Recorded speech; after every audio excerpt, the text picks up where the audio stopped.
Here's something most investors miss. It's not recklessness that costs people money. It's being late. Big shifts start quietly in policy meetings and regulatory rooms, long before they hit the headlines. Right now, the AI build-out is driving massive spending in energy, data, and infrastructure. There is a way to potentially benefit from that surge without betting on a single tech stock.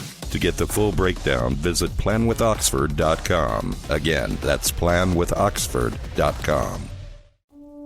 Welcome to Timeless Wisdom with Dennis Prager. Hear thousands of hours of Dennis's lectures, courses, and classic radio programs. And to purchase Dennis Prager's Rational Bibles, go to DennisPrager.com. To Pillars of Salt. That was our last venture. And what was it? Remember the Lot's wife's syndrome I spoke about, for those of you going into, what is it called, the golden years? Don't you love the euphemisms for getting old? Isn't it a joke? They have a million senior citizen, golden years, what else? Twilight, autumn of life. It's just nobody likes using the word old. There's not really anything wrong with it. Now, they don't say old, it's elderly. Now, they don't say middle-ly or youngly, but they do say elderly. Be that as it may, that was the last thing we did, correct? Lot's wife turned into a pillar of salt. So let's, since there are no questions, there are. Sir.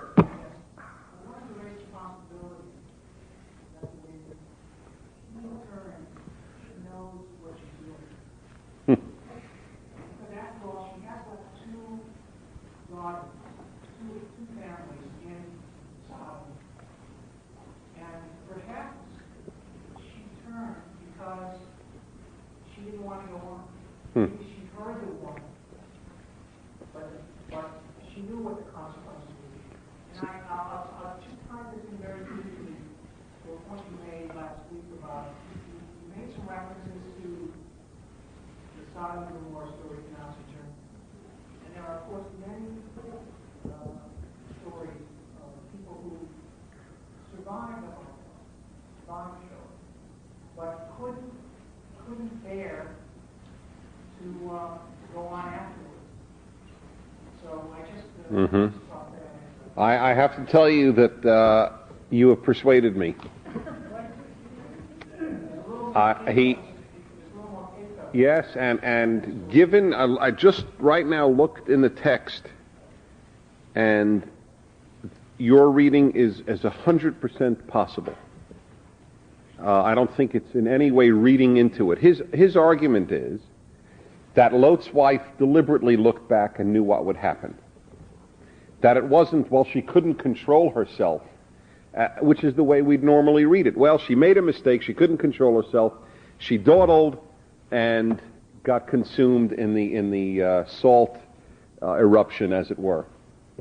He's arguing that she knew what she was doing, and that there are people, after all, she has two daughters back there, and there are people who don't want to go forward, who don't want to leave, if we're going to use the homily part, who don't want to leave the past, who will allow themselves to be consumed by their past deliberately, not inadvertently, not by mistake, but even not reading a homily into it. She didn't want to leave. She didn't want to go. What's next? The unknown. That's right. It's not a place where a lot of people want to go. The unknown. I think that it's a very powerful argument, and I tell you, the way it has it in Hebrew is very. It does seem deliberate on her part, and his wife looked back behind him. It wasn't. There would have been a way for the text to have said, well, she dawdled, or she couldn't control herself. There are terms for that in biblical Hebrew. She couldn't control herself, and there's none of that. It's a deliberate act, which adds to the point I was making. The Lot's wife syndrome is one that people will do deliberately. I don't want to go to the unknown. I don't want to go forward. I don't want to leave the misery of the past for the unknown future. And he points out the Holocaust survivors who understandably will feel guilty. There is a guilt Oh, for survivors. Imagine you lived in a place where the whole place is being destroyed. Are you definitely going to move forward ahead and not turn back and not dawdle?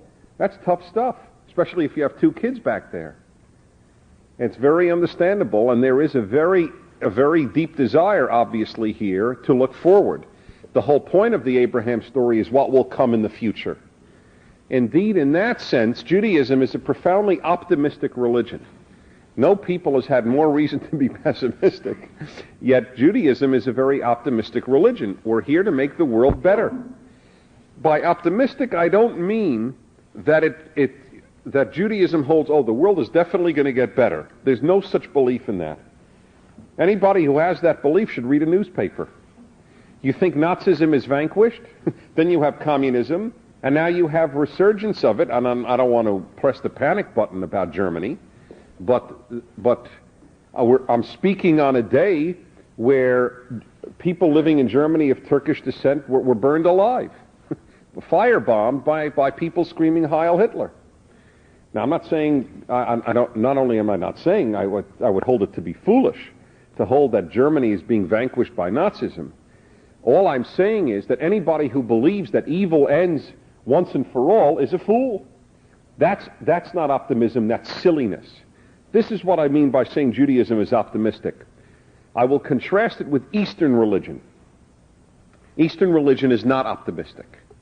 In Eastern religion, the ideal is to leave this world, is to enter nibbutah, nirvana, a state of higher consciousness so high that you ultimately leave this world and never return in any other way. That's the Buddhist ideal, which has profoundly affected Eastern religion. Judaism doesn't hold that the ideal is to leave the world. It holds that the ideal is to transform the world. That there is, if we work at it, a brighter day ahead. Do you get the difference? The non-thinking optimist, the feeling optimist is, there's a brighter day ahead. The Torah-centered optimist says, if you work at it, there's a brighter day ahead. Whereas the Eastern religionist will say, if you work at it, there are no days ahead. If you really work at it, you just leave this mess. Okay, that's what I mean by optimistic. So there are those who, like Lot's wife, don't want to move ahead. They are mired in the past, and it's understandable, but it's not what is wanted here. Okay, were there any other questions or comments, please? Actually, the Hebrew is grammatically very difficult. The Hebrew literally is, Vatabet ishto. Vatabet is to look. Ishto, his wife. I'll do it literally with you, the literal translation. And in Hebrew, the verb precedes the subject. Okay, at least in biblical Hebrew, not in modern Hebrew. Vatabet ishto, and she looked back, his wife, me'acharav. Now, it should be me'achareha, behind her, but it says behind him. So if that's what you're pointing out, it is an interesting thing, so that she was behind him when she looked back. If that's the point you wish to make, that is grammatically, it seems to be confirmed by the grammar. So the point then being what? That she's behind him. In other words, he didn't know she was dallying. I understand.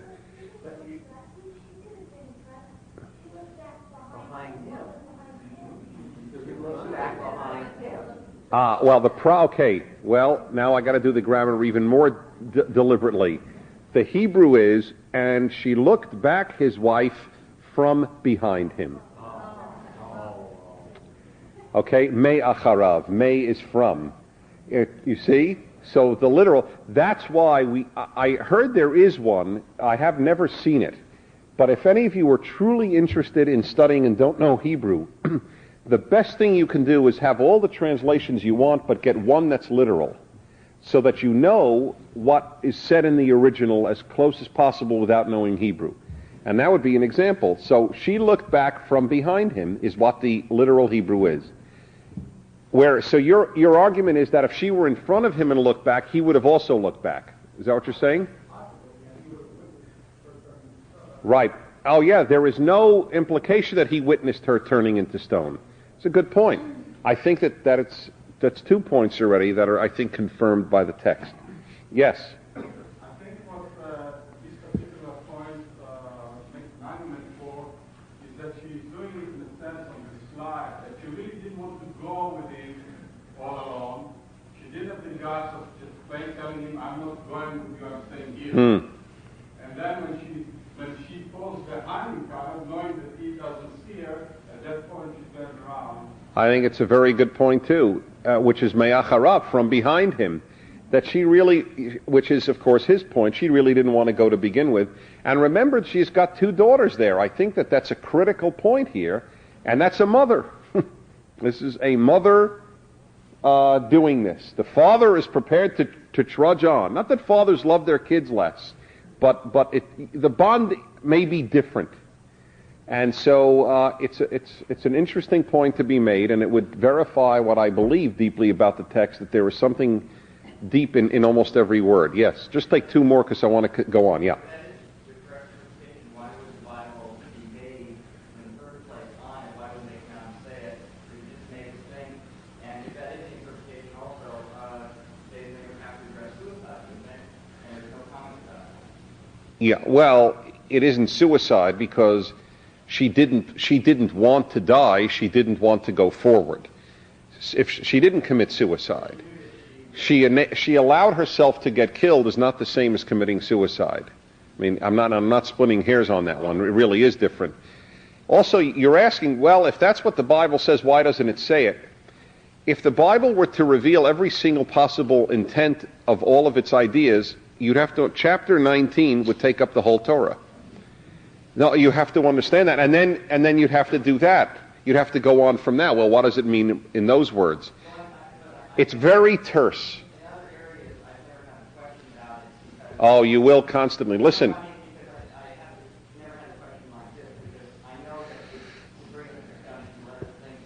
Oh, no, I understand. I don't think the point is that well, let's make people thousands of years from now think. The truth is, in this case, it's pretty literal. From behind him, I'm surprised that the translation doesn't say it, because that's what the Hebrew says, and it should have said it. Yeah, on why she turned around. Yeah, no, I understand. All right, let me take a final. I'm going to come to you afterwards, okay? Thanks a lot. Yes.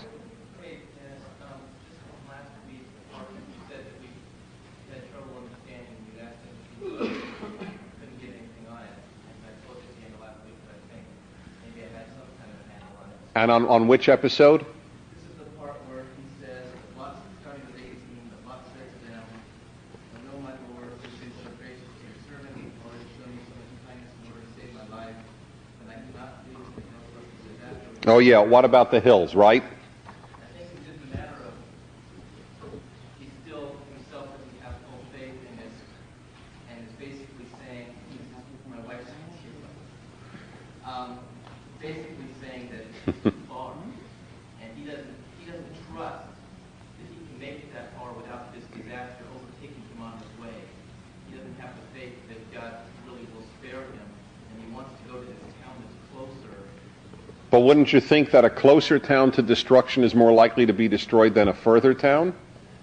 I would, except that perhaps in his mind... Oh, wait a minute. Maybe you're right, though, in the faith part in this way. The mountains are desolate. He rather flee to civilization than to barrenness.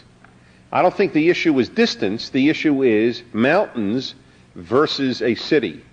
And maybe in...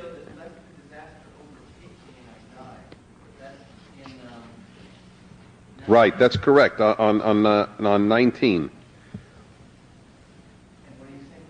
Yes, because he could more easily die, perhaps, in the mountains. Mm-hmm. Such a little place, and you were wondering why did it say little, and I was thinking that perhaps it had to do with the fact that maybe there weren't that many people there, and the intention was to kill as many people as possible. I see, that God will leave the little places alone. Yeah, that's right. Well, I think he did think that. I think somewhere along those lines, Right, God only destroys big places, the world, Sodom, etc. I got you. All right, it's something I'm going to think about too. All right, let me continue on 1927, the year Babe Ruth hit 60 home runs. That's how I remember a lot of these things. I have no memory for numbers. I have to attach them to things. For example, love your neighbor as yourself is Leviticus 19:18. I just think of when World War I ended, and that's how I remember love your neighbor as yourself.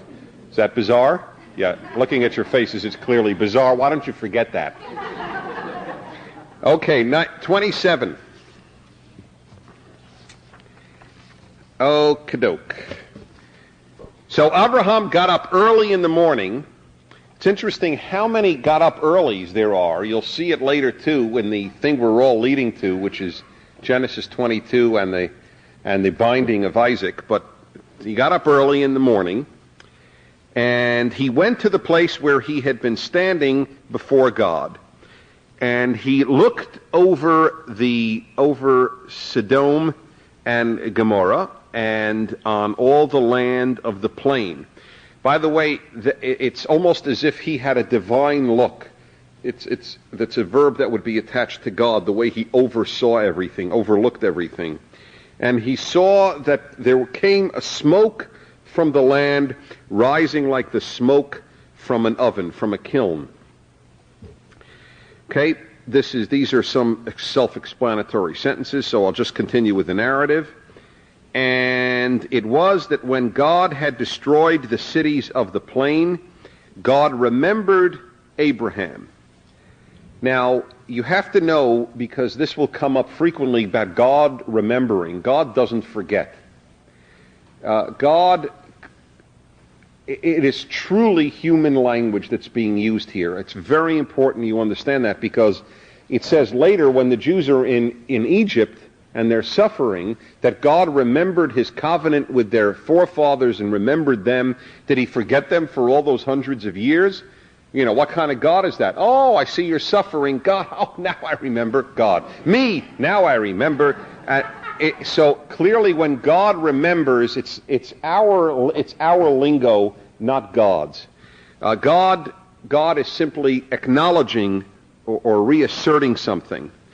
And so he sends Lot from the midst of the upheaval upon upheaval in destroying the cities in which Lot had settled. 30.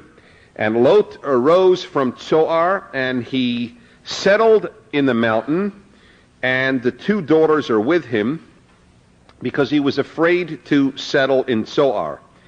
Does anybody have a theory as to why he was afraid to dwell in Zoar? I guess the most obvious couple of points that would come is, one, he might have been afraid of the people. He does not seem to have brought good luck to Sodom.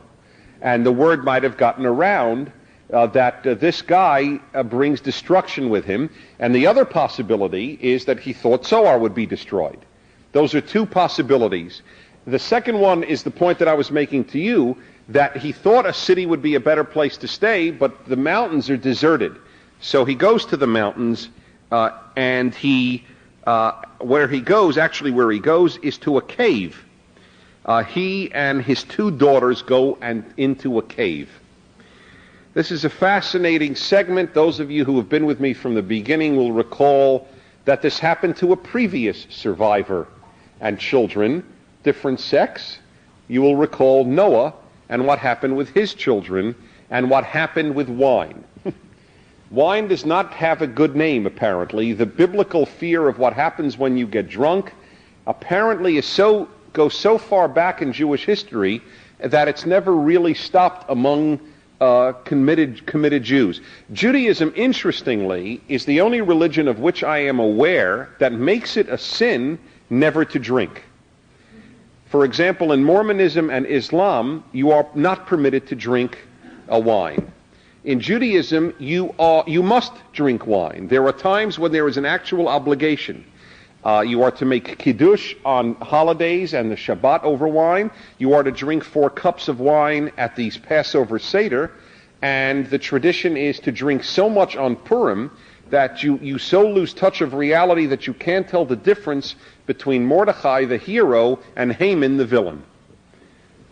That's actually the way the tradition holds it.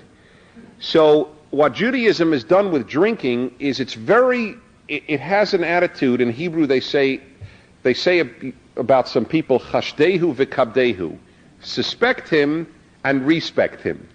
That's what Judaism has towards wine. Be very suspicious of wine and respect it. But respect it means it has its uses. There are times when it is purposeful.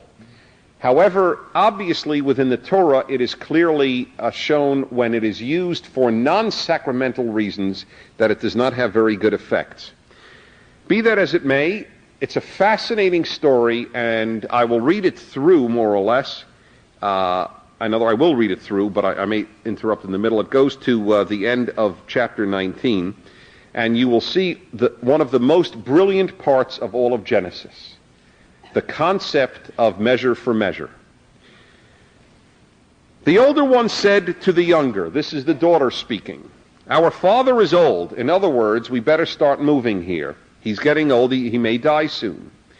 And there is not a man on earth to consort with us in the way of all the world.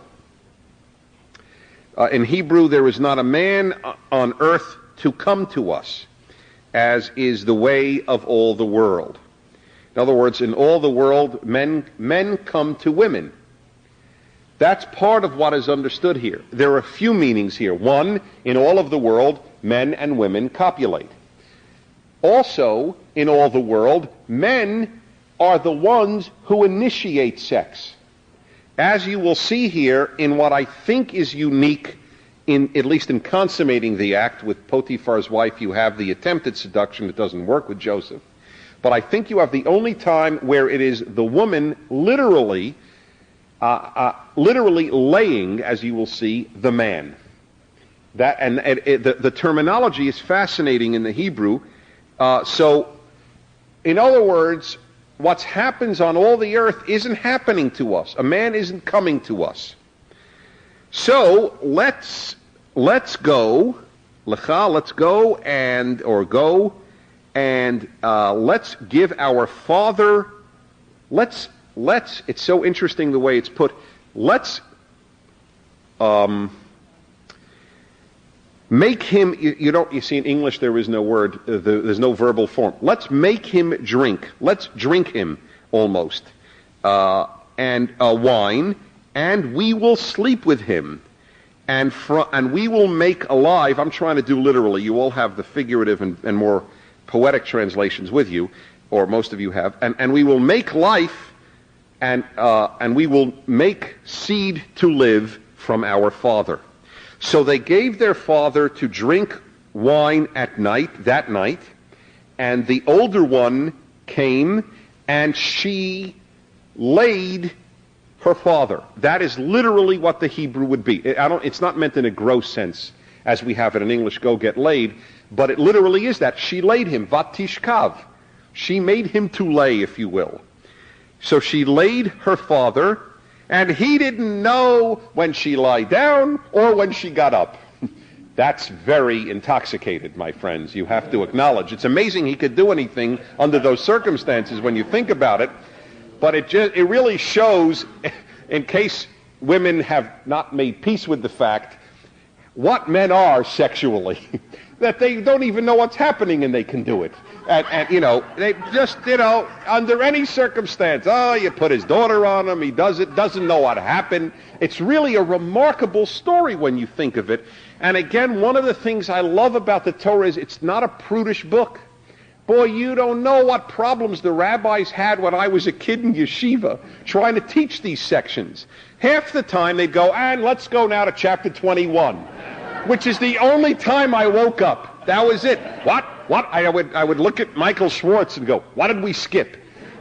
And that's the part that I would immediately turn to. This was a very tough part. This is very salty stuff. This episode of Timeless Wisdom will continue right after this. Gold and silver recently soared to record highs, then pulled back. So are precious metals still a good buy? Many Wall Street experts predict higher prices ahead. Why? Because we still have trillions in national debt, a declining dollar, and inflation that keeps shrinking our savings. Even with corrections along the way, gold remains a historical hedge for wealth protection. That's why Morgan Stanley's chief investment officer ditched the 60-40 stock and bonds portfolio and recommended up to 20% in precious metals. They're getting educated, and you should too. Call Lear Capital at 800-992-2255 for your free gold investment kit and learn how you could qualify for up to $20,000 in bonus gold. Lear Capital has over $3 billion in transactions and thousands of 5-star reviews. Call 800-992-2255. That's 800-992-2255 or visit LearAlex.com. Now, back to more of Dennis Prager's Timeless It's Wisdom. got incest. It's got female rape. I mean, this is not your this is not your typical biblical type of literature as people might think of it. It's fascinating, though, on many levels, and I'll come to it in a moment. Let's just finish with the story. 34, and it came to pass the next day, and the older one said to the younger one, the older daughter said to the younger daughter, "Hey, I lied my father, or I laid him last night. Let's feed him wine again tonight, and you'll go and sleep with him, and we will make seed come alive from our father." So, 35, they gave to drink that night too, wine to their father. And the younger daughter came up, and she slept with him. It's interesting that the language is different on what the two daughters did. I don't know if the English is different. Do you have it different? It's between 33 and 35. The younger one went and lay with him. You see, that's the beauty of seeing the original. In here, the English is the same. The first daughter laid him. The second daughter lied with him, or lay with him. There's a difference. Maybe she was gentler. But it's actually very different. He's the object of the verb in the first daughter's case, and he is the object of the preposition with in the second daughter's case. He doesn't think it matters at all, it's just poetry. That also means with. But Vatishkav is not the same as yes, they're both Vatishkav. All right, so you hold that it means the same.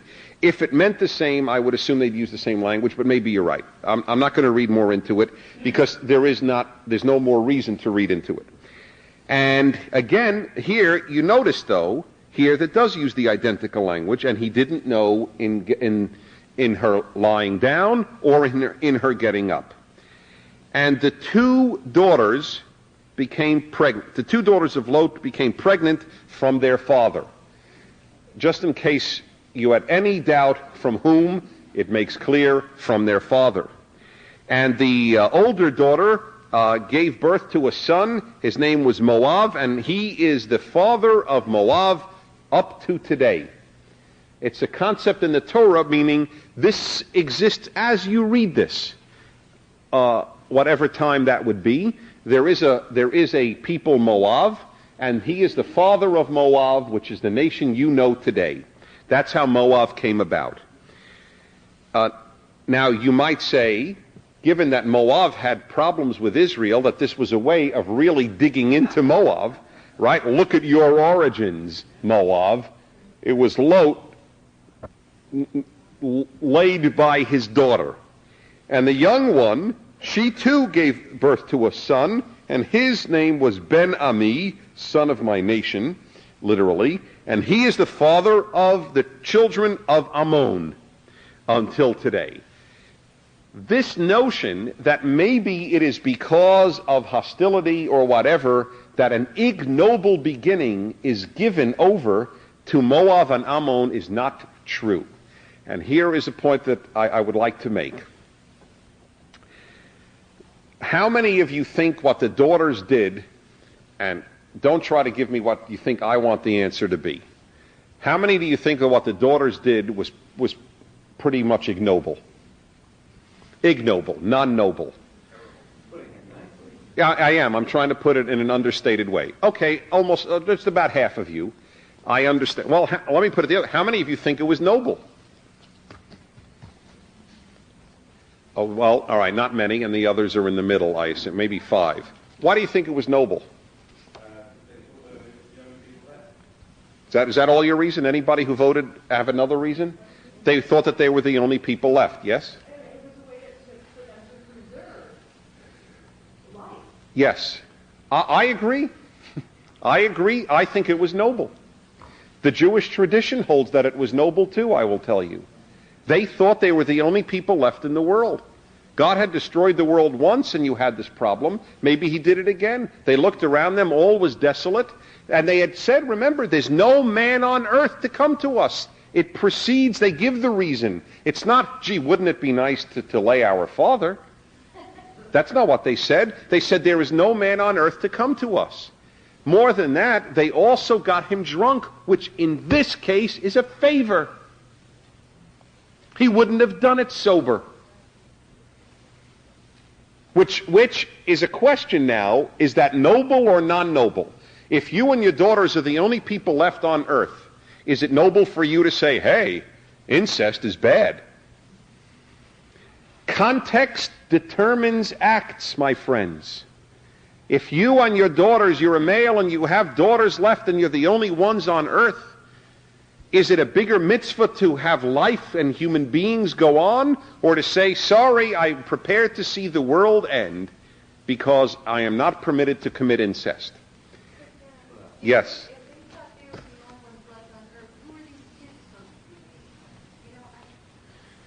Well, first of all, it doesn't say that they didn't have other kids. The world started with incest to begin with. I mean, there's no way around that. I mean, theoretically. Obviously, if you started with one couple, clearly the second couple had to commit incest.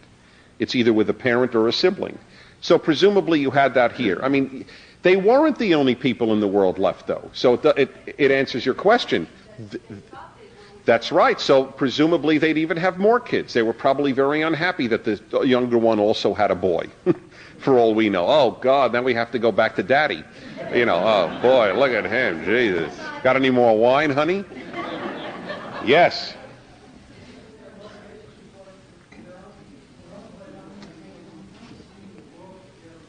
You think that their motivation was for their pleasure? You mean physical pleasure of sex? A drunk father? There certainly was no foreplay. He says that it was for their own pleasure to have their own children rather than procreate to the world. Normally, I don't take breaks in the middle, but I know that my argument that what they did is noble goes against what you're most thinking, so I'm handling a few questions. My answer to you is again clear. They're words, and we can only use the text that we're given, not reading into it. They did not say so that we can have a child. They said so that we can create, so that we can make life from his seed. It was a very macro, as it were, ideal. Not, hey, boy, I really want a kid. No, it was, we have to make life here, and there's no man to make life with us. Now, by the way, there is another argument. I'm thinking, do they truly believe that they are the only ones left in the world, or that there is no man who's going to simply come to them, but there are men elsewhere? In other words, is it really a belief that they are the last ones? And again, I have to think, given their language, that there's no man on earth to come to us, and us the last women on earth, mother died, I think that again it is this noble idea. Let me take one or two more because I do want to move on, yeah?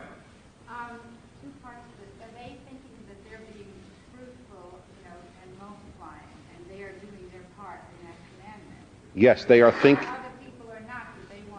Oh, no. I think that it's not merely that they are following. No, you can't follow the mitzvah of be fruitful and multiply through incest. The ban on incest is greater than the mitzvah to be fruitful and multiply. But that they think that if they don't, it's the end of the human race. No, because one is me being fruitful and multiplying. The other is me keeping the world alive. There's a big difference. This episode of Timeless Wisdom will continue right after this. Gold and silver recently soared to record highs, then pulled back. So are precious metals still a good buy? Many Wall Street experts predict higher prices ahead. Why? because we still have trillions in national debt, a declining dollar, and inflation that keeps shrinking our savings. Even with corrections along the way, gold remains a historical hedge for wealth protection. That's why Morgan Stanley's chief investment officer ditched the 60-40 stock and bonds portfolio and recommended up to 20% in precious metals. They're getting educated, and you should too. Call Lear Capital at 800-992-2255 for your free gold investment kit and learn how you could qualify for up to $20,000 in bonus gold. Lear Capital has over $3 billion in transactions and thousands of five-star reviews. Call 800-992-2255. That's 800-992-2255 or visit LearAlex.com. Now, back to more of Dennis Prager's Timeless Wisdom. I don't think that he would have done it. There's a point that I want to make about Lot, and then I'll take the last one. I'll be with you later. Yes. Were there any laws against incest at that time? Yes. It is presumed, this is one of the 7 laws of the children of Noah. Here is what I want to tell you about Lot. Lot, just like Noah, is staggeringly passive. Everything happens to Lot. Remember I went through the routine with you, and they picked him up, and they set him down. Remember the angels? And they took him out, they told him to leave, they told him where to go. They told him to move, they picked him up, they set him down. He does nothing. He does nothing here too. He gets laid. His daughters make sex on him. And he doesn't even know it happened. This is a giant, Lot, a real giant. That's very important that you realize this Lot is in some ways representative of very many people. He's not the evil of the people of Sodom. But he's not great either. He doesn't do anything much. He's there. Lot is there. At least his wife dallied. She did something, in a sense. But he does nothing even in this regard. He's really one of the most developed, non-important characters in the Torah when you think about it, right? There's a lot about him. There's more about him in some ways than about Isaac, the second of the patriarchs, who is a real enigma. What is Isaac's greatness is one of the biggest enigmas in the Torah, which we'll obviously come to later. But anyway, Lot is just a very passive creature whom everything is done to him. Okay, the other thing that I wanted to tell you about was the measure for measure idea. Remember, he had offered his daughters to the men of Sodom. Isn't that fascinating? He had offered his daughters to the men of Sodom, and he ends up sleeping with them. It's extraordinary. I mean, this is what happened to him. I mean, such a reverse of what you would have expected. And this is a theme that as we live through Genesis will be the one overwhelmingly most recurring theme. That things come back to you. That what you do to X will be done to you. It's not karma, but it is, and it is generally true in life that in some ways what we do comes back to us. It doesn't in the case of unbelievable horror or unbelievable good. Okay? Generally it doesn't. We're talking about normal people and their effect on them. I mean, obviously Dr. Mengele, who committed heinous experiments on anesthetized human beings as if they were rats, did not have that happen to him. But we are not Dr. Mengele's, nor are we Raoul Wallenberg's. We are in that vast category of middle, which goes from, pretty bad to pretty good, but not the giants of evil or of good. And most of the time, that is the way the Torah sees life happening. That somehow or other, what you put out does seem to come back to you. If you lie, you'll be lied to. That certainly happens later with Jacob, as you will see, as you probably know anyway. It's fascinating how it works there. And it worked here. These are the daughters he offered, and look at what happens. Anyway, that is the theme that ends chapter 19. It's a fascinating story, and it mirrors the one with Noah and his sons when he was drunk, though it's not clear there what exactly happened, if you recall. I got to hold you, please write it down. I will take it. I want to develop one final theme before I go to chapter 20 that I have been talking about just briefly in the last two sessions. One of the most important themes here is treatment of the stranger, is love of the stranger. The real greatness of Abraham and the real sin of Sodom is what? How do you know Abraham is a great person? We have met one episode of true greatness for Abraham, correct? What was it? His pleading on behalf of Sodom, correct? Sodom is composed of people who are utterly different from him. In other words, he reveals his deep love of strangers. What is the ultimate sin of Sodom? The Sodomites didn't apparently kill each other. They killed any stranger who came. Bring us the strangers who came to you last night, they tell Lot. And I'm telling you, and this is a theme that is truly new in my own understanding of both life and of the Torah. The concept of being able to love the other, the different, is the single most important moral theme in life. The Japanese in World War II were known for good treatment of fellow Japanese. They would die for fellow Japanese. They would sacrifice themselves for the emperor, right, as in kamikaze flights. Their treatment, however, of the stranger, forget Westerners, Asians, the rape of China, what they did in China. You now know, it is now finally acknowledged by the Japanese government, what the Japanese did to Koreans, where they took tens and tens of thousands of Korean women as forced prostitutes for the Japanese army, as if they were serviceable like toilets. That's how they were treated. Tens of thousands by 10, 15 Japanese soldiers a day, just used. It's the Asians, by the way, who fear the Japanese the most. My point is not anti-Japanese. My point is to give you an example of a particularly cohesive, homogeneous society. That Japan didn't have interaction with non-Japanese till the 19th century, to the best of our knowledge. It was an enclosed, hermetically sealed island. Where did civilization that affected the world come from? The Middle East. The Middle East is the place where people most met strangers. Because of economic roots and because of the geographical location. The Middle East, the birthplace of Judaism, is the place where people most met strangers. It is not coincidental.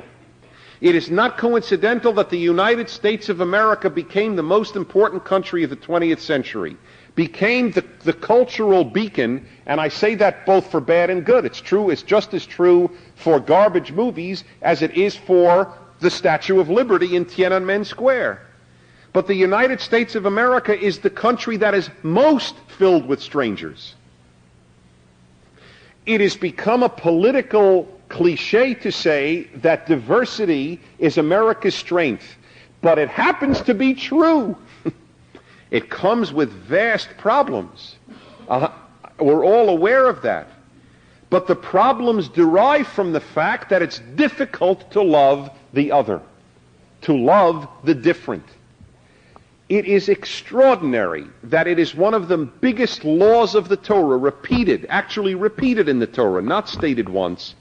Va'ahavtem et hager ki gerim hayitem be'eretz Mitzrayim. You will love the stranger. You know what it is. You were a stranger in the land of Egypt. Abraham loves strangers. The people who show up in the middle of the day in the desert are strangers, and look at what he does for them. The people of Sodom and Gomorrah are strangers, and look at what he does for them. Look, on the other hand, how Sodom people treat strangers. They are the quintessence of evil. There is no hint that sodomites hurt each other. Isn't that interesting? Right? It would have undermined in some ways my theory if the sin of Sodom was they all hurt each other all the time. It doesn't speak of that. The example it gives is the way they treat the non-sodomite. This is the trick in life, the ultimate difficulty, to go beyond the family. I've talked to you about this book by Lawrence Harrison, this American, he's been both a professor at Harvard and most of his life in U.S. diplomatic corps, in U.S. aid. And he wrote this book, Whose Values? And he taught me, I mean, thanks to interviewing on my radio show, I learned about this. He calls familism. I told you about it, right? Where, I didn't? Oh, God. Then that's great. You're in for a terrific notion. And how it's so beautiful. I love when some ideas, it's like you learn a new word, all of a sudden you see it all over the place. This new concept of loving the stranger comes into my life, and then all of a sudden things start falling in. This guy, Lawrence Harrison, asks a question in a book called, I think it's called Whose Values? Is that? Oh, darn, what's the name? I actually have it in my, Who Prospers? Thank you very much. Thank you. Who prospers? And his question is very simple. Why do some ethnic national groups, cultures prosper and others don't? It's a very good question, I think. Why did North America prosper and South America didn't? As a sample question. Okay, why did Protestant Europe prosper more than Catholic Europe? And so on and so forth. And he has many answers, but one of them is germane to our situation. He said, in the civilizations that don't prosper, you have what is traditional in throughout the world, and he calls it familism, where you only believe in your family. The only people you ultimately can trust are your family members, even extended family, brothers-in-law and so on, but still your family. Those civilizations never progressed. The civilizations rooted in the belief that you trust people on the basis of their achievement and their values, not being family members, are the ones that prospered. And he said there were two, Jewish and Protestant. Fascinating. And it's understandable. He said in South America, it was, and he shows the description from Brazilian anthropologists and so on, he shows that was it. That is where the kinship. If there's no kinship, there's no trust. The same happened elsewhere. But in Protestant and Jewish society, the issue was, what did the person achieve? Not is the person a family member. I mean, it's almost a joke. Well, do you trust your brother-in-law? In our society, it's a joke, right? You tell brother-in-law jokes. Oh, he's coming for another loan. You hear that in ads. In South America, you'd never have such an ad about the brother-in-law. The brother-in-law is exactly who you trusted, because he now joined the clan. This episode of Timeless Wisdom will continue right after this. Gold and silver recently soared to record highs, then pulled back. So are precious metals still a good buy? Many Wall Street experts predict higher prices ahead. Why? Because we still have trillions in national debt, a declining dollar, and inflation that keeps shrinking our savings. Even with corrections along the way, gold remains a historical hedge for wealth protection. That's why Morgan Stanley's chief investment officer ditched the 60-40 stock and bonds portfolio and recommended up to 20% in precious metals. They're getting educated, and you should too. Call Lear Capital at 800-992-2255 for your free gold investment kit and learn how you could qualify for up to $20,000 in bonus gold. Lear Capital has over $3 billion in transactions and thousands of five-star reviews. Call 800-992-2255. That's 800-992-2255 or visit LearAlex.com. Now, back to more of Dennis Prager's Timeless Wisdom. The idea that you transcended family trust out into the world is what makes progress possible. I go further. It is what makes civilization possible. Nothing grows without meeting the different.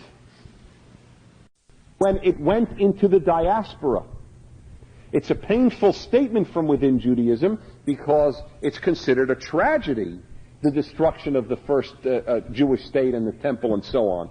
in Jewish history. But the fact is, we have two Talmuds in Judaism. Two.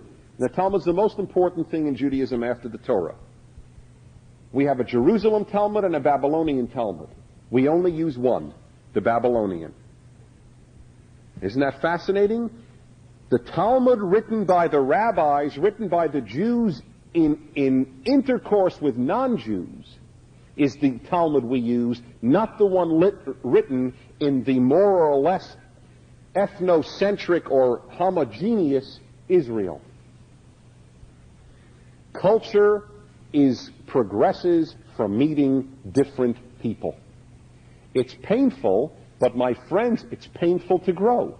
Growth is painful, individually and in civilization. The United States of America today is undergoing growth pains of the first multiracial democracy in the history of humanity. That is the way we can look at it. It's too painful because we see what's going on in the middle. The Afrocentric movement is like the last gasp of those who don't want to relate to the stranger in the black world, like white supremacy was for the white people. Ironically, in this regard, whites have made more peace after their evils of slavery and segregation. Whites have said, okay, you know what? It is a multiracial world, and that's the way it ought to be. Now others have to acknowledge that. And you're having deep, deep anxiety about that. At Duke University, black students are creating a black center only for blacks. This will last, I predict, one generation. It is a last trust the family only gasp within segments of the black community, just as you had that within white community, and you'll have that, and you had that in the Jewish community. My God, I remember I was raised, vote for Jews. I remember that. In New York, it didn't matter. Party was irrelevant. It was a Jewish name. You checked it off. Jews today laugh at that. 3 out of the 4 candidates for Senate in this state in 1992 were Jews, and the amount that it meant to Jews was virtually zero. By and large, the average Jew couldn't care less if it had been Christensen or Boxer or Hershenson or Feinstein. It didn't matter. It mattered, I'll bet, to many perhaps in the older generations for whom Jewish names meant a lot. By and large, though, in Jewish life it didn't mean anything. What did they stand for was the question. It will get that way. The newly enfranchised groups, women, blacks, some of them, not all, still think in the ways that my parents' generation used to think, vote Jewish. Year of the Woman. I asked on the radio, why don't they be more accurate? They should call it the Year of the Jew. If 3 out of 4 senatorial candidates are Jews, then it's much more accurate to call it Year of the Jew, but you laughed. It's laughable. Who cares? But because women are newly enfranchised, they're still in that category, not all, those women who buy into this, of trust your own. It's still familism. I want a woman because she's a woman. I want a black because he's a black. I want a Hispanic because he's a Hispanic. It's what happened to Solars, why he lost, a distinguished congressman in Brooklyn. Where there were Hispanics who said, how do you have the chutzpah? I don't know what the Spanish word for chutzpah is. How do you have the chutzpah to run a Jew running in a Hispanic district? This will last a generation for Hispanics. Then the next group to come in will have their provincialism. And that's the way it works. The Torah wants you to deprovincialize, to learn to love the other. It's the most important thing we could learn on the face of this earth. It's important to keep your family, and this is one of the final points here. There is a fine tension here that I wish to address. There are Jews, for example, who not only bought the line that you should rise above your birth and your family, they actually bought it hook, line, and sinker and said, family and group mean nothing. That's wrong too. The Torah's ideal is not that you don't belong to a family or that you don't belong to a group. You should belong to a family and you should have an ethnic, national, religious identity. Judaism is not against particularism. It is against the particular that destroys the universal. But a universal that destroys the particular is also not healthy. You are not only a human being. You are a man or a woman. You are a member of your family or a different family. You are a Jew or a Christian or an American or a Dutchman or whatever. That's important. You should have many identities. That is healthy. It is not good to say, as some do, I am only a human being. And some go even beyond that. I am a living species. I'll never forget, I did this with college kids when I ran a college-age program years ago for many summers. And the first night, it was at a Jewish institute, so one of the first nights of the month for the first years I never liked playing these games, but this one I found interesting. I said, listen, please go into a corner of the room if you feel that your first identity is, go into that corner if it's male or female, and to that if it's American, that it's Jewish, that if it's human. Okay? And so they divvied up into 4 corners, more or less. But the very first year, the kids from Santa Cruz, needless to say, immediately said, wait a minute, where is the corner for all living beings? And of course, I was a newcomer from the East, and I felt that I had entered the Twilight Zone. All living beings? What do you mean? You feel closer to zebras? I don't understand. What are you talking about? So that's right. My first identity is as a living being with other living beings. So I had to make a pentagon rather than a square. Okay? 5th corner, all living beings. And I see this whole group rush into this corner that I had no idea would exist. All living beings. That's not healthy. Your first identity is with bacteria is not a good sign. Okay? Now, so you have to understand, there is a tension here, a critical tension between the particular and the universal. You shouldn't only have a human identity, but you shouldn't only have your provincial identity. You need both. You are first a human being. Of course that's true. But that's not all you are. You have to have other things too. It's like saying, first I'm a musician. Well, that doesn't mean a thing. That's true. But what instrument do you play? And the orchestral analogy or metaphor is perfect.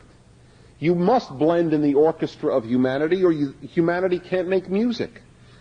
But you can't play every instrument. You have to specialize on yours. Is it Jewish? Is it Christian? Is it Muslim? Is it Buddhist? Is it French? Is it American? Is it Uruguayan? Those are instruments you play in the orchestra of humanity. I don't wax poetic, so I don't think of this as poetry. I think of it as a literal metaphor for how we should approach life. But here, what is being undermined is the notion of sticking with your own only. What? Again, remember the story with Abraham, when he went into Egypt and he had to tell Sarah, tell him you're my sister, tell him I'm your brother? Because they'll see me, they'll kill me, and they'll take you. Right? Remember that? And we're going to come to it again, by the way, in another place called Gerar right now. What is the story all about? Treatment of the foreigner. Abraham is a foreigner. They'll kill me. I'm of no worth. Every story, in effect, all the moral stories are about the foreigner, the stranger, and treating the person. I have one more point to make in this regard, which is, in our time, understandably controversial. I certainly don't mean it to be so. I deeply believe that the ban in the Torah, which is very early, against incest and homosexuality, is part and parcel of the desire to learn to love the other. In incest, you are loving your family again. Not good. You must love from outside your family. You have to learn to love a stranger. In effect, it's easy to love your sister or your brother. It's too easy. And it would argue it's too easy to love the same sex. You must love to learn the opposite sex. That will cause you to grow, just as marrying outside your family will cause you to grow, as will being able to relate to the stranger will cause you to grow. The argument that some are born homosexual may or may not be true and is irrelevant to the point. That some people may not be capable of an ideal doesn't make the ideal unworthy of being pursued. I've always found that argument to be a non sequitur. Well, homosexuals are born that way. That may or may not be so, but it's not the point. There are people born in all sorts of ways. You don't drop an ideal because some people are inherently incapable of living it. You don't condemn them for it, but you don't hold that the ideal is no longer worth pursuing.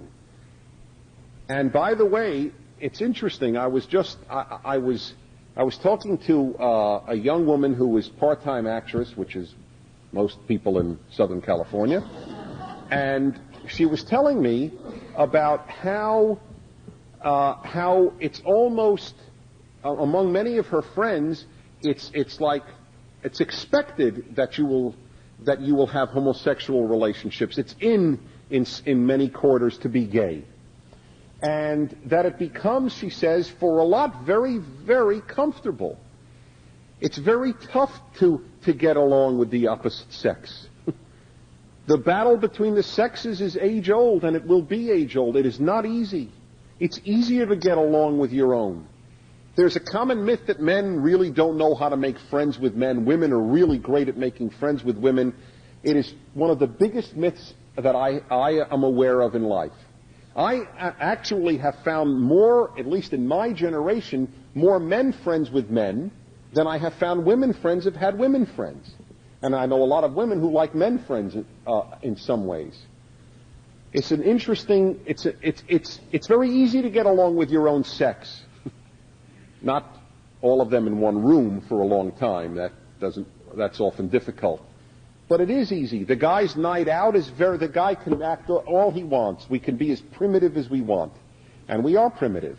Raise a boy and you'll see. Every woman should have the opportunity to raise a boy. It would immediately raise her husband in her eyes immeasurably. You started like this? You're a giant. You are the greatest. It's incredible. I mean, my wife is absolutely befuddled by our son's behavior. To a woman, it is revelatory. They're pigs. They are natural pigs. And we have to be civilized. And when we are with other men, we don't have to be. Not that women are all that pure, don't get me wrong either, because I have a daughter in the house and the room looked very similar to Sodom on a good day. I know that too.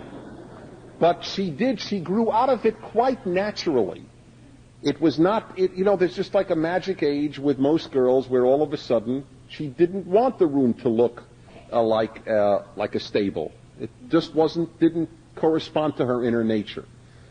At any rate, this need to learn to love the other, and that's what makes you grow, is everything. By the way, I'll just give you one I keep saying final point, but it's so important. Every session is one point I like to make in greater depth.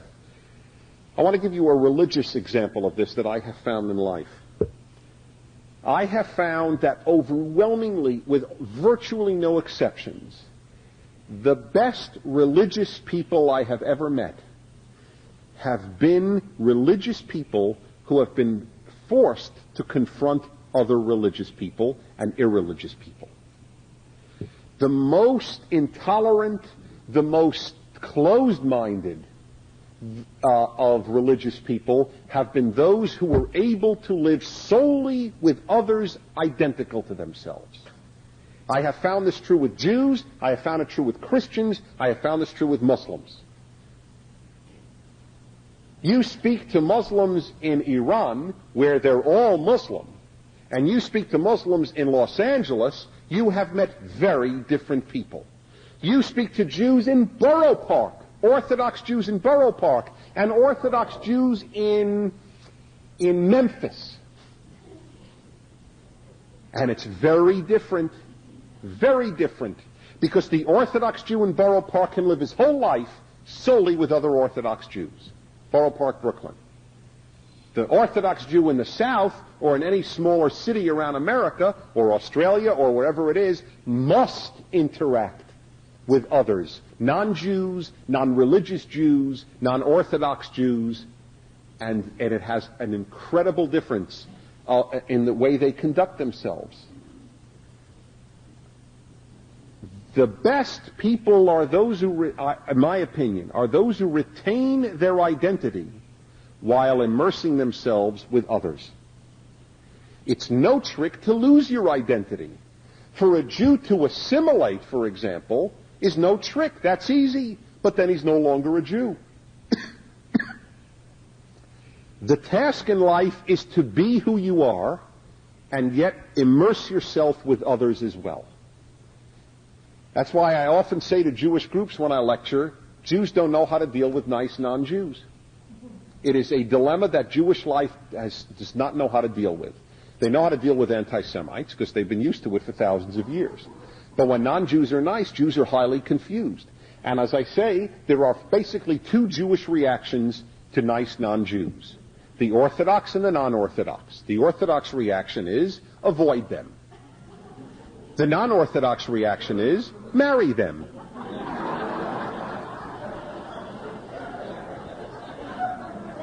Jews don't know how to deal with nice non-Jews. They don't know how to stay Jewish and deal with the non-Jewish world. So they either leave it or assimilate into it. The trick is to be who you are and yet deal with the stranger. Then you truly grow. That's the ultimate growth. Abraham stayed a Jew. Abraham stayed with his covenant with God. But he cared about miserable, Sodomites. That's his greatness. And that's the whole theme. By the way, who takes the Jews out of Egypt? Well, who's the Jew? Where was Moses raised? It took a Jew who could deal with Egyptians to take the Jews out of Egypt. By the way, it's not uncommon. This is true in a lot of places. Napoleon wasn't born in France. Muhammad Ali, the great Egyptian leader, was not born in Egypt, born in Albania.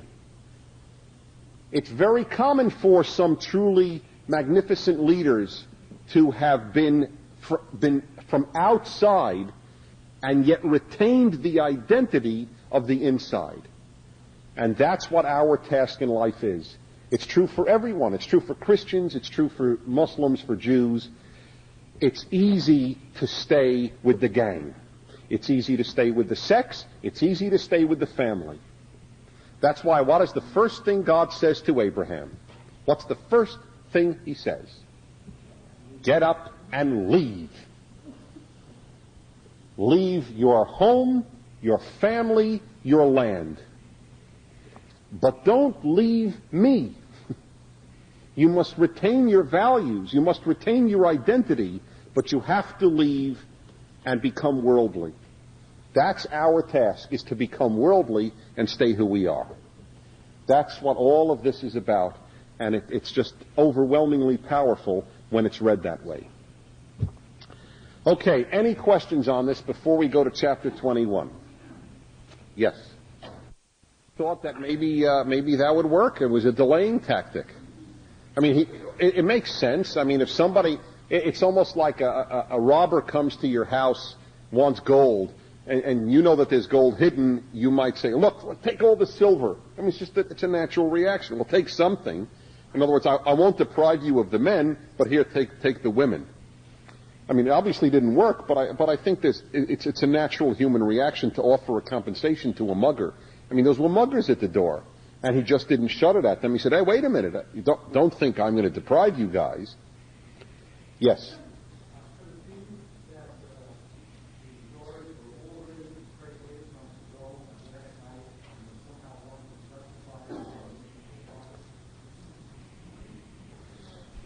I have a feeling that if they were impregnated prior to the father, the last thing they would want to do is say, you know, it really came from dad. Because even to them, I am sure, incest was less noble than extramarital sex. I mean, remember, those are the two possibilities. Premarital sex from Sodom versus incest with their father.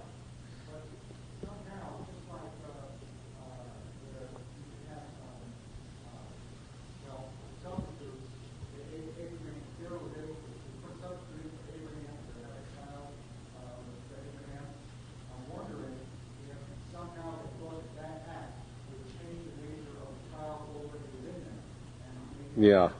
That's reading too much into it. I'm a big believer in just sticking to the text. Let me take just one more, I'm sorry, and then, yeah. Do you have any sense of the time from the time that the town was destroyed to the time that they decided to... No, we don't. We don't. It's the time is not listed. It's just clear that they had already lived in this little city of Zoar, left it, and gone to this cave. But the amount of time we don't know. What I'm trying to get at is it was just something immediately after this and there could be other motives aside from being noble. Like what? Well, just trying to have sex versus Oh, but the time that has... okay. I am not a woman, but I claim some degree of knowledge, being married to one. So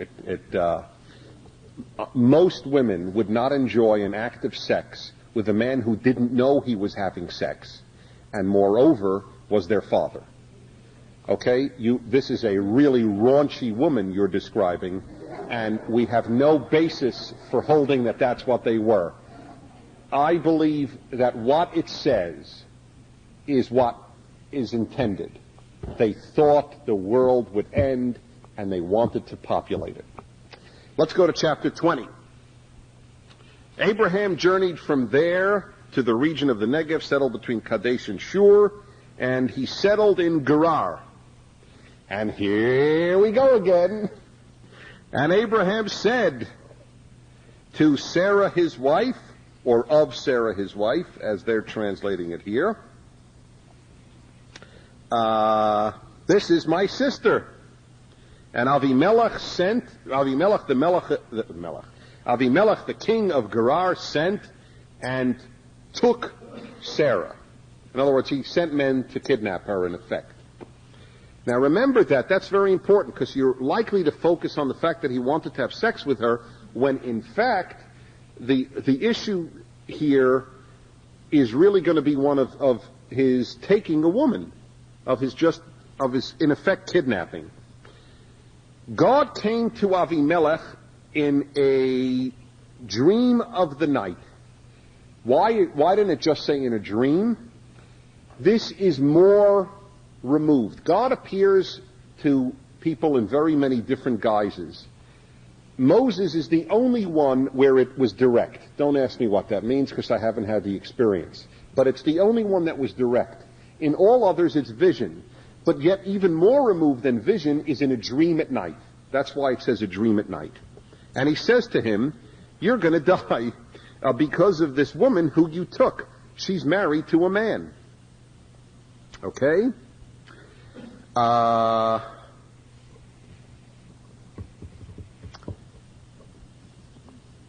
This statement by God implies that Avimelech would have slept with her. Correct? You've taken a woman, and I want you to know that she is married to a man. She is, what does it say? Yeah, married. She's a married woman. Okay. Right? Well, question number one. Do you know how old Sarah is at this point? 90. Now, that's quite a woman. You got to admit. The Jewish sources grappled with this. It's not every day that men are kidnapping 90-year-old women to sleep with them, especially kings who can have anybody. So the Jewish, some of the rabbis in the tradition held this teaches you how beautiful she was. Okay, it's possible. Look, she gave birth recently, so. Or is about to give birth. Which is it? Did she give birth? Oh, she didn't give birth yet.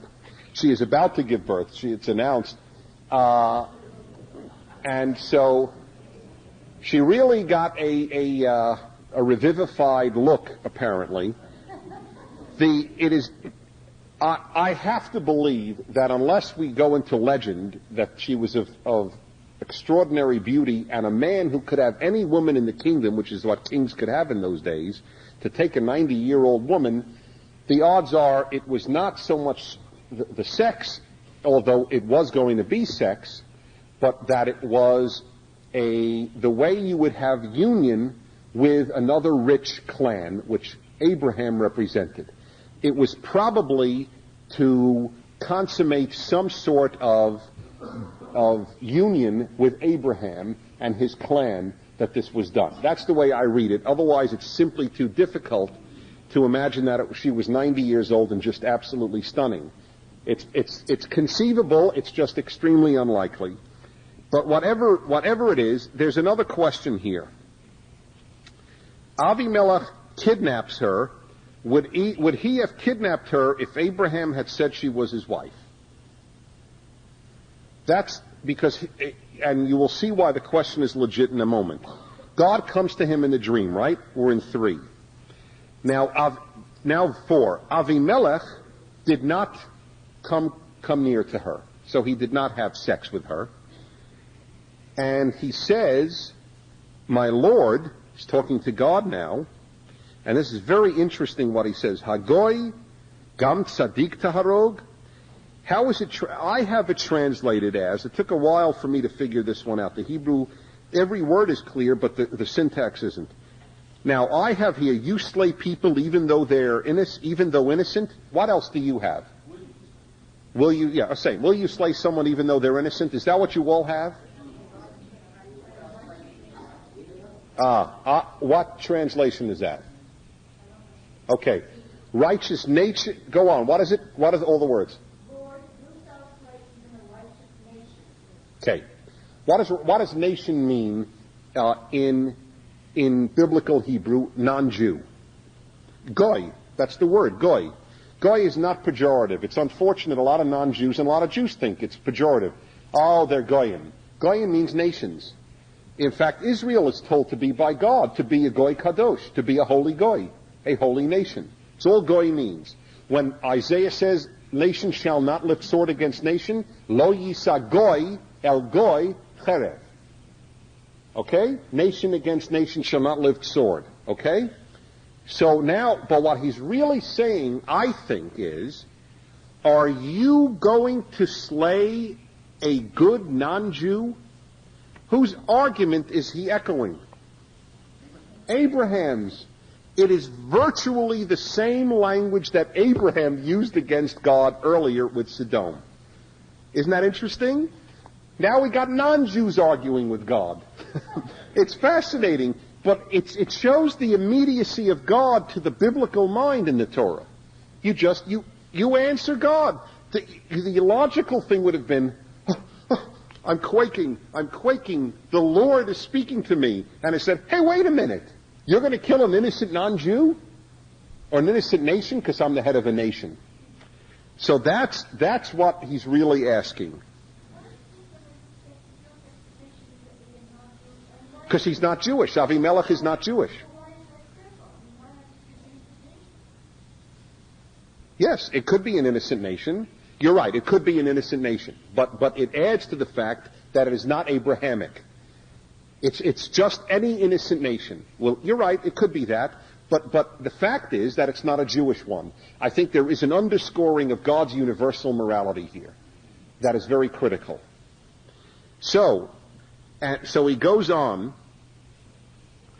He's continuing his argument to God, his defense for himself. Hey, after all, didn't he say to me, she's my sister? And she even said to me, he's my brother.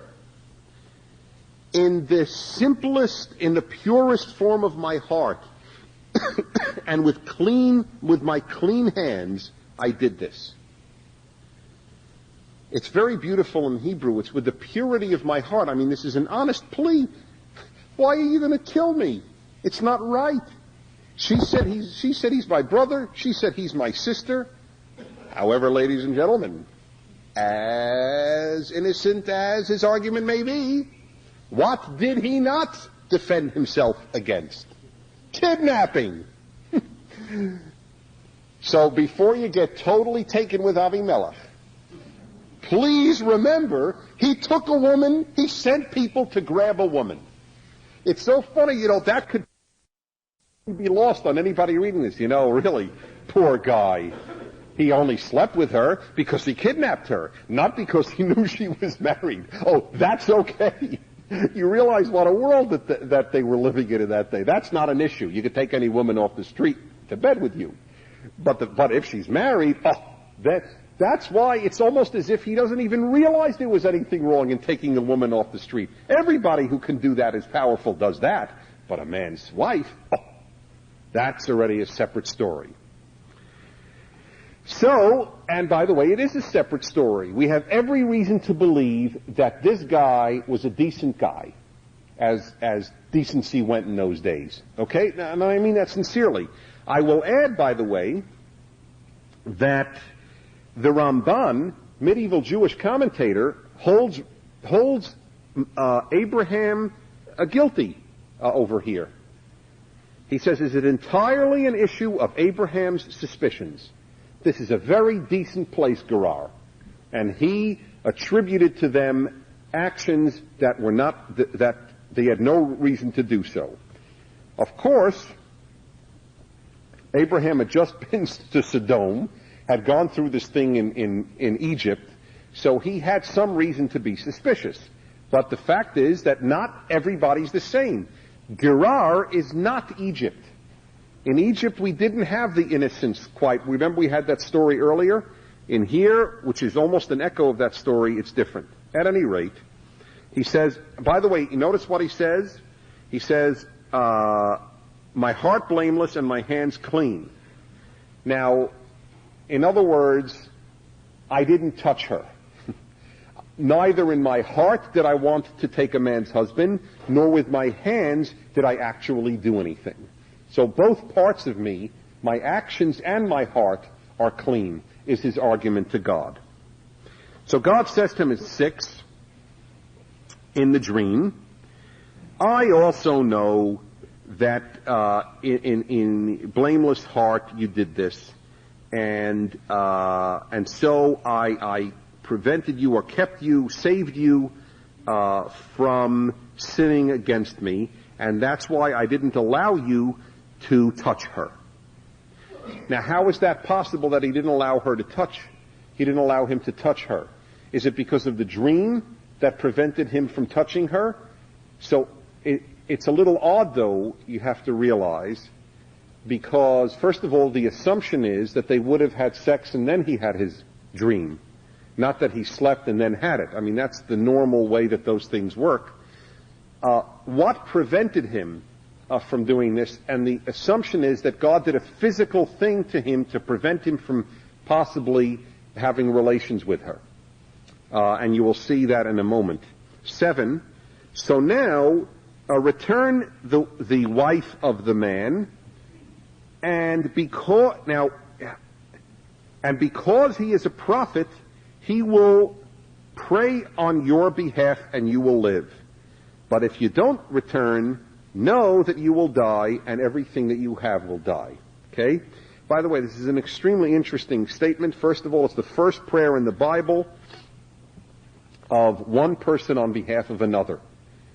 It's an interesting concept. It's also the first mention of a prophet, Navi. It's very unfortunate, incidentally, that the word is Navi or prophet. It's very unfortunate that the English is prophet. Navi does not mean prophet. Navi means spokesman. It would be a lot better if the English were consonant with the Hebrew. Isaiah, Jeremiah, Moses, these are spokesmen. That's what Navi is. They are not prophets. When you hear the word prophet, you think of a soothsayer, right? A fortune teller. And that's not what prophets are. They're merely mouthpieces for God. Anyway, he is a Navi, and he will pray for you. 8. Once again, Avimelech got up early in the morning, and he called to all his slaves or servants is better, and he said all these words in their ears. See, how many of you have, that's interesting, how many of you have in their ears?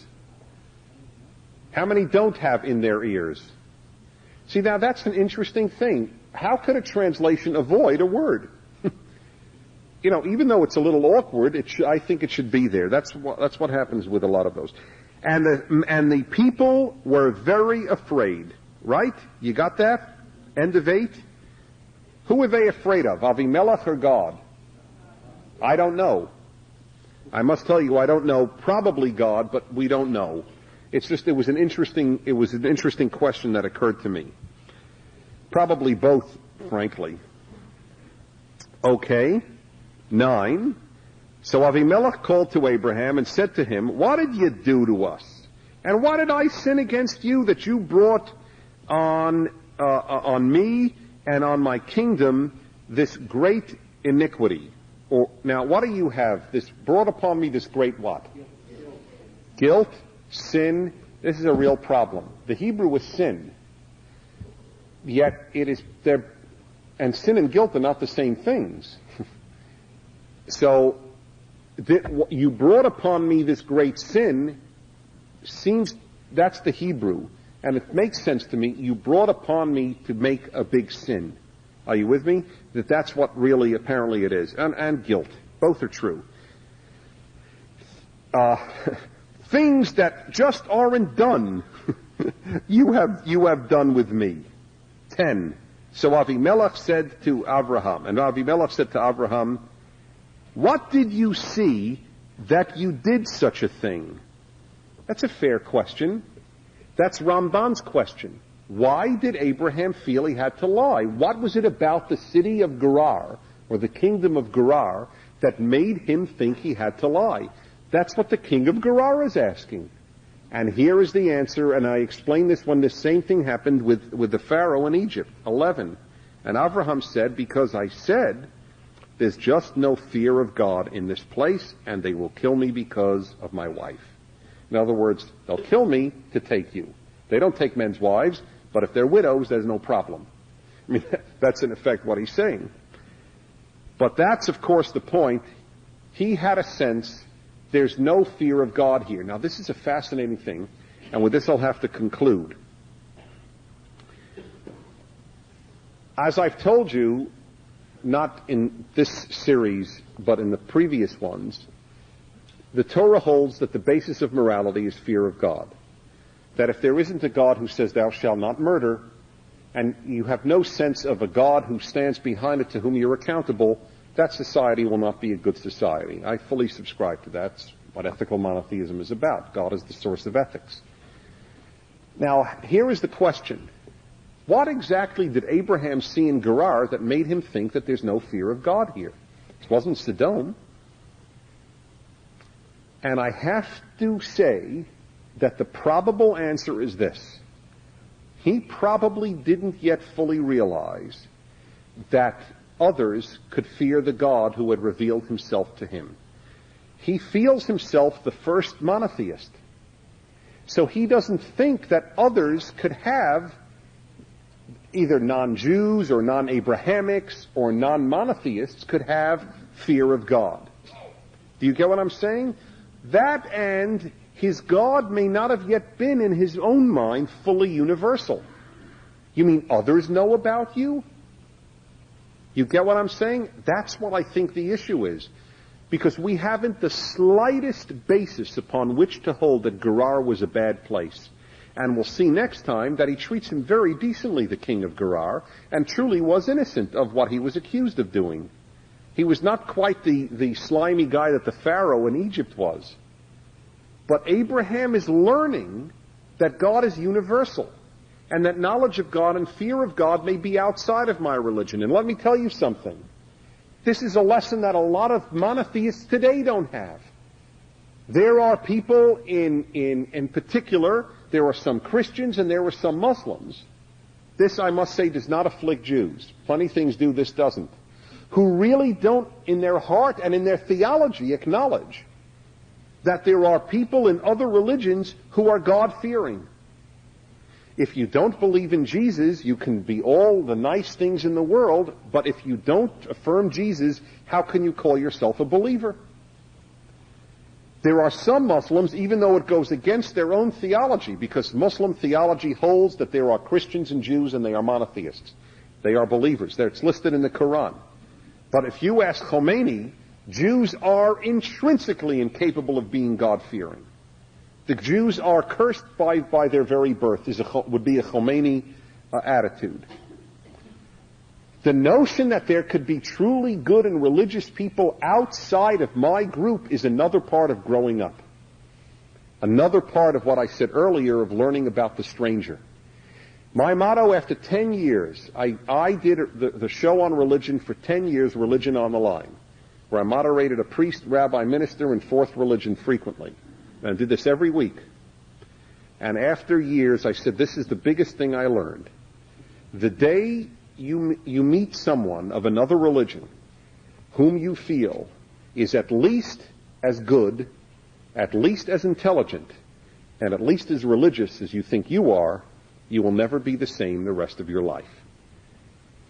Abraham had not yet met people that would jolt him into realizing there are Yirei Elohim, there are God-fearers outside of my group. He just assumes, goes into Gerar, gee, none of them are like this, and it turns out he was wrong. See you in 2 weeks. Thanks a lot. This has been Timeless Wisdom with Dennis Prager. Visit DennisPrager.com for thousands of hours of Dennis's lectures, courses, and classic radio programs, and to purchase Dennis Prager's Rational Bibles. Let me tell you something. The hedge fund guys already got theirs. Goldman Partners, done deal. Private equity sharks, locked and loaded. They got in early, before the announcement, before the frenzy, before you even knew the game had started. That's how it's always worked. Bloomberg is calling SpaceX the biggest IPO of all time, a company reportedly worth over $1 trillion. There is a way for everyday investors to potentially gain exposure before the public feeding frenzy begins, before the headlines, before the momentum traders, before regular investors get shut out again. But here's the truth. Windows like this don't stay open forever. If you want to see how you can get your hands on this pre-IPO access code, go to earlybirdIPO.com. That's earlybirdIPO.com. Because the biggest gains are usually made before the crowd shows up. Go to earlybirdIPO.com today.